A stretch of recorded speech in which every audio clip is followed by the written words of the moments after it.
Hi everyone, in this video I will show you how to put words behind a video on CapCut PC. So first you need to click on the media and select the media you want to add in. For example, I'm selecting this one, put on the timeline and click on the text, click on the default text, adjust to the media, type the desired text,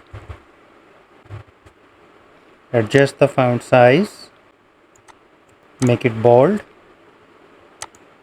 You can change the font as per your choice. Yes, this is much better. Click the text, right click and create compound clip.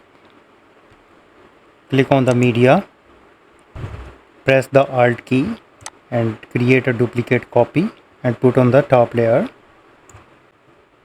Then go to the right side, video, click on the remove BG, click on the auto removal. It will take some time to process. Once the process finished, your text is behind the object. Let's play it and how it looks. Here you can see that the text has been behind the object now. So in this way you can put the text behind the video in CapCut PC. Thanks for watching.